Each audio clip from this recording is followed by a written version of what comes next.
আমরা সারা বাংলাদেশে নিরাপদ খাদ্য বাস্তবায়নের জন্য কাজ করছি বাংলাদেশ রেস্তোরাঁ মালিক সমিতি। আমাদের সাংগঠনিক সফরের উদ্দেশ্য হচ্ছে সারা বাংলাদেশে সমস্ত রেস্তোরাঁ ব্যবসায়ীকে ইউনাইটেড করা।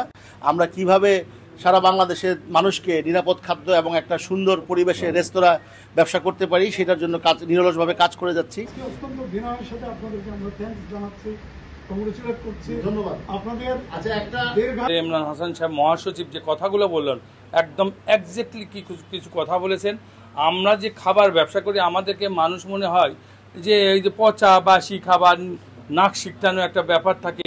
এইগুলো গত 11ই আগস্টে আমরা প্রথম আলোতে দেখলাম একটা উপদেষ্টা বলেছেন বাংলাদেশে একটা রেস্টুরেন্ট করতে গেলে 19টা লাইসেন্স নিতে হয়, এটা বিনিয়োগের ক্ষেত্রে অন্তরায়।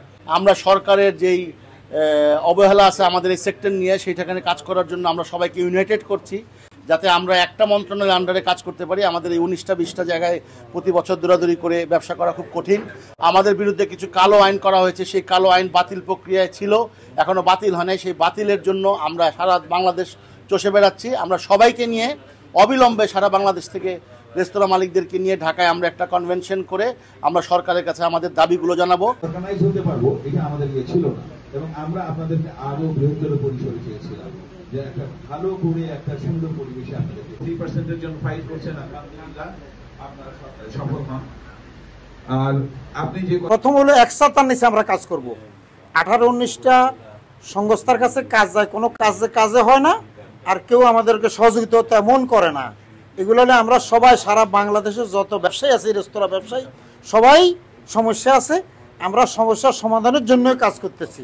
সমস্ত ক্ষেত্রে যে বাজারের অব্যবস্থাপনা থেকে শুরু করে ট্যাক্স এবং ভ্যাটের অব্যবস্থাপনা, বিএসটিআই সমস্ত প্রতিষ্ঠানকে একটি ছাতার নিচে আনার জন্য আমরা আন্দোলন করব ফিউচারে, এবং আমরা এর জন্য সারা বাংলাদেশে সমস্ত জেলাগুলোকে পুনর্গঠন করছি, উপজেলাকে পুনর্গঠন করছি এবং ইউনিয়ন পর্যায়ে আমরা পুনর্গঠন করছি যাতে আমরা রেস্তোরাঁ মালিকরা একসাথে কাঁধে কাঁধ মিলিয়ে আমাদের ন্যায্য দাবি দাওয়াগুলো আদায় করতে পারি।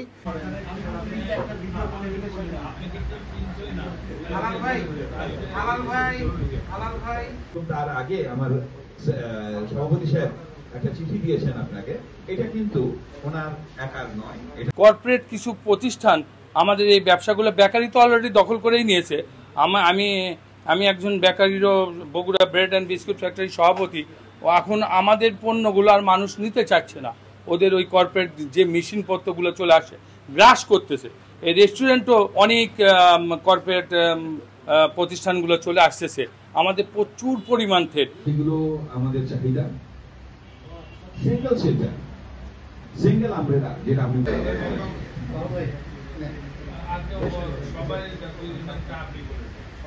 শিল্প বানাচ্ছেন, আপনি যাই আপনি মনে করেন বিদেশে যাবে শেষ, তাহলে আপনার ব্যবসা থাকবে কেমনে? আপনি আমাদের সেক্টরে 30 লক্ষ শ্রমিক কাজ করছে, আমাদের 60,000 রেস্তোরাঁ মালিক কাজ করছে। আমরা একসাথে 4,82,000 রেস্তোরাঁ আছে আমাদের সারা বাংলাদেশে।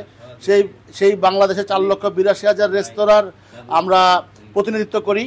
আমরা সরকারের একটা বড় ট্যাক্স ভ্যাট আমরা দেই সরকারকে। আমরা বাংলাদেশের 20% কনজিউমার গুডস এককভাবে কনজিউম করি, পোলট্রি থেকে শুরু করে কনজিউমার গুডস। তো আজকে যে আমার এই বগুড়ায় এত দৈন্য অবস্থা দেখছেন, চালু করাতে পারিনি কম্পালসারি মেম্বারশিপ, যে আমাদের মেম্বারশিপ থাকলে পৌরসভা তার ট্রেড লাইসেন্স। আমরা ভোগান্তি হলো মনে করেন গভর্নমেন্টের, আমরা প্রথম হইলে যেই দত্তগুলির সংস্থার সাথে আমরা কাজ করতে হয়, মনে করেন মোবাইল কোড, এই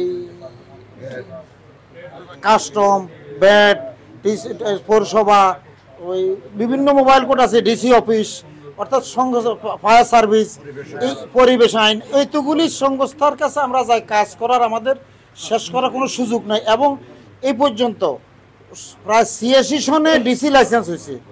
সারা বাংলাদেশে এখনো 200 দেওয়ার মতো সুযোগ হয় নাই।